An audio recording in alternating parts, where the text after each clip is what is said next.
Tu connais Coachella? Et bah le festival de Pâques, c'est un peu le Coachella de la musique classique. Mais c'est pas dans un désert. Il fait chaud, il y a de la bonne musique et les gens sont très stylés parce que on y sera en fait. C'est un des rendez-vous musicaux les plus prestigieux d'Europe. Pour vous donner un petit peu la température, il y a des orchestres comme l'Orchestre symphonique de Munich qui s'y déplacent. Prestige max. Et comme on est très gentil chez les loges, on vous présente 3 activités / concerts pour vous donner un peu une idée de ce qu'on peut faire dans ce festival. Reco numéro 1, le récital de la soprano américaine Nadine Sierra, rockstar parmi les rockstars. Si vous cherchez du charisme et une présence scénique digne de Beyoncé, allez voir Nadine Sierra. Elle est phénoménale. Sur grande parole. C'est une soprano ultra renommée qui va nous interpréter des grands tubes de l'opéra, du Debussy, du Verdi, du Gounod. On a déjà vu son spectacle à Paris et autant vous dire que c'est le concept même du show. C'est une prouesse vocale absolument extraordinaire. C'est un défilé de mode.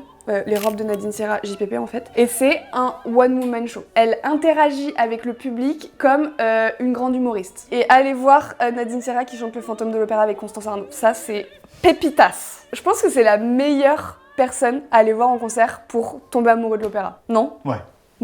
Reco numéro 2, une reco gratuite. Je vous conseille globalement de regarder toute la programmation de musique en partage. C'est un ensemble de concerts, d'initiations, de tables rondes gratuites. Par exemple, nous, le 29 mars, on sera au Camp des Milles, qui est un lieu chargé d'histoire, ancien camp d'internement et de déportation, pour assister à toute une série de tables rondes et de concerts autour de l'idée de l'art comme ciment pour le vivre ensemble. Mais sinon, on vous conseille l'activité qui s'appelle le maestro, c'est vous. L'idée, c'est de s'initier à la pratique du ou de la chef d'orchestre dans les rues d'Aix-en-Provence. Un peu un rêve, non? Globalement, vous allez monter sur une estrade devant l'orchestre des siècles, pur orchestre, qui va jouer selon le volume, les nuances, le tempo que vous mettez dans votre baguette. C'est hyper stylé, j'ai trop envie de faire ça. Exactement comme Constant.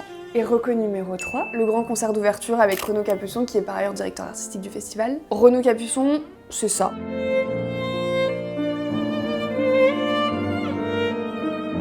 Pour ce grand concert, il va être accompagné de l'Orchestre National de Lille, et ils vont interpréter notamment les symphonies de Brahms, Ma vie. Mais nous, ce qu'on attend le plus, c'est de découvrir la symphonie d'Elsa Barain. Alors, pour la petite carte contexte, Elsa Barain, c'est une compositrice française encore largement méconnue du grand public, qui a remporté le prix de Rome à 19 ans, un des prix les plus prestigieux pour la composition musicale. Petit moment militant, on rappelle que 7,7 c'est le pourcentage d'œuvres composées par des femmes qui sont programmées dans les plus grands opéras du monde. En tout cas, ça fait 3 ans qu'on va au Festival de Pâques, ça fait 3 ans qu'on kiffe à mort et qu'on y sera de nouveau cette année.